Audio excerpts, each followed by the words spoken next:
idea behind these clinics is it's just another form of learning. You know, I do 1 hour private lessons. That's one way to learn, which I always used to do those because I always figured that if I didn't spend an hour with somebody, you know, I may tell them what to do, but if I didn't stand there and reinforce it, you know, the minute I walked away, they went right back to their old habits. But then when the economy took a dive, you know, who could afford, you know, an hour lesson? So I went to half-hour lessons, and I learned to teach half-hour lessons, you know, and so those are fine too. And then I have my group lessons where, you know, we get 4 to 6 people, and you know, and I go over the general fundamentals that apply to all golfers, and then I'll go up and down the line twice and work with each golfer individually. And then these free clinics where you know, I get to show off basically, because one of the ways the best players in the world learn to be the best players in the world, they learn by caddying for the best player at the club. So they watched how that guy hit the ball, they watched how he swung, they watched how he chipped, they watched how he putted, they watched how he dressed, how he conducted himself, and that's how Ben Hogan got started, Byron Nelson got started, Ballesteros, you know, all these guys, they learn by observing good players. And so, am I a good player? Yeah, I'm a really good player, and because I've won some significant tournaments. And so if you watch, the whole idea was to try to talk less and let the students observe. And so what I try to do is hit as many balls as I can. And you know, I started out back in April with the driver. And then I went right down the set, and I talked about how the driver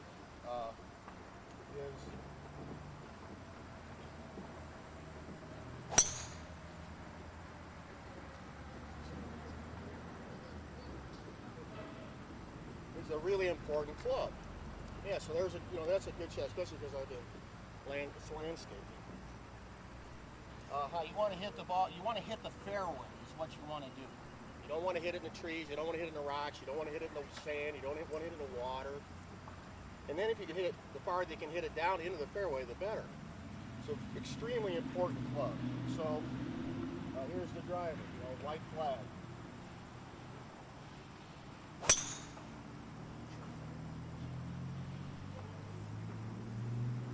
And that's your bed. A couple hundred yards. Yeah. So then I went to the 3-wood. So drivers are really important. You want to practice a lot with your driver. And then I went to the 3-wood, and I talked about how the 3-wood is a very limited club because it's a long shafted club with not much loft.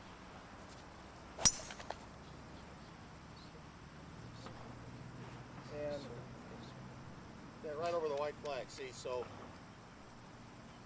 because it doesn't have much loft, this is a 13-degree club, and it's probably 44 inches long. You need a really good lie. It's only good off a really good lies or off a short tee.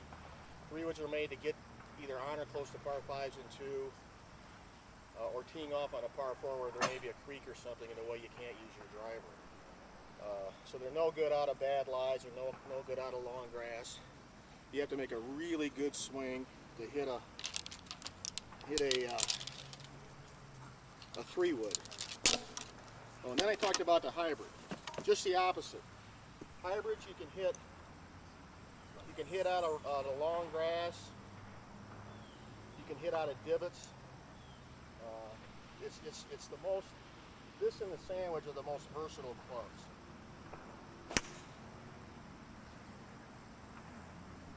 So that's the hybrid. You know, you can chip with a hybrid. I gave my caddy the week off. You know, it's the end of summer, and so he's not here to take care of it. That's why I was doing landscaping too. I gave my green superintendent the week off. It was the end of summer. So, Then I talked about the 3-iron. 3-iron is just like the 3 wood. Long shaft, not much loft. You don't have a good lie, forget it. Okay. I had a guy once sign up for less package of lens from me. He says, Bob, I just want to learn how to hit a 3-iron. I said, Randy, you can't hit a 9-iron. How are you going to hit a 3-iron? I said, let's start with a 9-iron. so here's the 3-iron.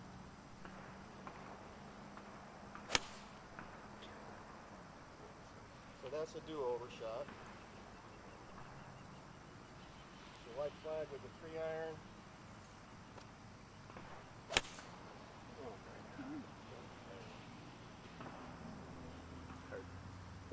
Practice range rules are, if you swing and miss, it's a practice swing. If you swing and hit a shot you don't like, you get a do-over. So those are the rules. That's why the practice range is fun and the golf course isn't. So then we get down to the 4. You know, the 4 through the sand wedge. These are your distance control clubs. And I talked about how most of these clubs, this is the 6-iron, I never swing full with them. I never hardly ever grip it on the end. I always grip down and make 3/4 swings most of the time. Why? Because I'm trying to hit a specific distance. You know, I hit my 6-iron 170, but I hardly ever use it for a 170. I mainly hit 165-yard shots or 160-yard shots, which is the max for my 7. So I'll choke down an inch, and I'll take a 3/4 backswing and hit this controlled 6-iron shot just like that, and I'll do that with all those clubs. Then I got down to the around the green stuff, which is once you've learned to hit the ball, you know, you improve your ball striking. You look at your scorecard, you know you're hitting the ball better, but your scores look the same. Well, that's because you 3-putt. It's because you chili dip or chunk your chunk or blade your wedge, your chips around the green. It takes you 2 to get out of the sand. So I talked about the 4 shots you need to get out of the sand, around the green. The first is the tuck. It's a narrow open stance, ball back, hands forward, grip down to the steel, arms resting on the leg. You hood to face. This is hooding, so that takes the loft off, and the heel of the club gets off the ground. If I was going to the flag there, I'd look at the flag, look back and hold you in the tongue. You hit the flag, see? So that's how that tunk works. I mean, that's you know, I was went home for lunch yesterday and I had the dog with me. And I had a little bit of hamburger left. And so she always gets hers, okay? And her dog dish was about from here to that video camera, and I just leaned over like that and I tossed it like that right in the dog dish. I told my wife, I said, how come I can't putt if I can throw a piece of hamburger into a dog dish? So I just hit that flag. I mean, that's, you know, that shows you the talent level that I have from a hand-eye coordination, which I talked about that too. The number one mistake golfers make is they don't use their natural ability. You know, I got a lot of hand-eye coordination. Tiger Woods got a lot more than me. Now the other 99% of us have just normal hand-eye coordination. So if you don't use that, you're making it even worse. So you got to have both eyes on the ball, and you got to feel that club with your hands. So if you're trying to drive your hips through the ball to get more distance, and you take your eye off the ball, you can't tell the path that the club head is traveling on, or the angle of the face, you're robbing yourself of the limited amount of hand-eye coordination you got in the first place. So that's the tunk. The opposite of the tunk is the cut lob. You can tunk the ball out of divots too. Here's a really bad divot. Now watch. I can look at the flag, look at the ball, and I can pop that ball out of that really deep divot because I tunked it with a hooded face with the heel off the ground. The opposite of the tunk is the cut lob.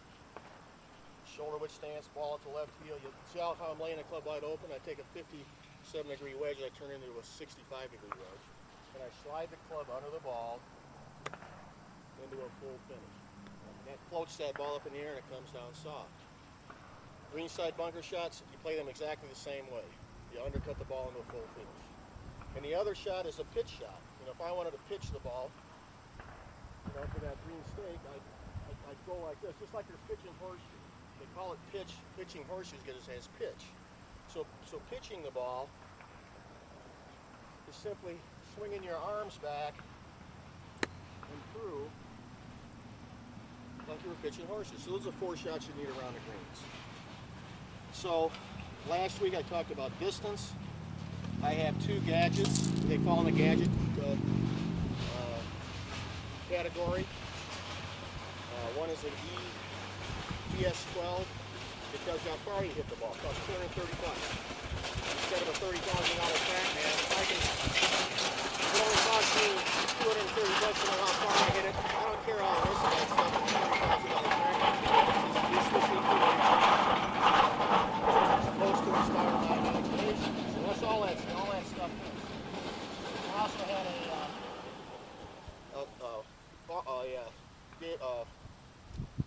swing speed radar that gives you your club head speed. So I talked about how the most important aspect of distance that's overlooked is squareness of contact. So you got to make a good swing. And then if you can add length of arc, here's the big turn. It gives you a big arc.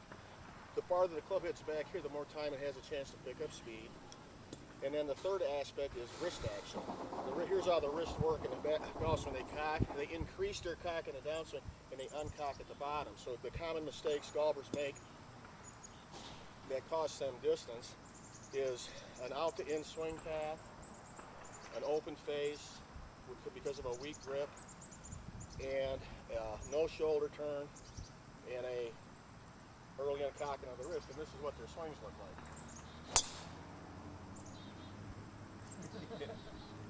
See the high weak slice? So, to get more distance, hit them in to out, so you hit the ball solid, increase your shoulder turn. Here's a 110-degree shoulder turn. 99 out of 100 of the world's greatest golfers make at least a 90, if not more, shoulder turns. Big, huge shoulder turn. And then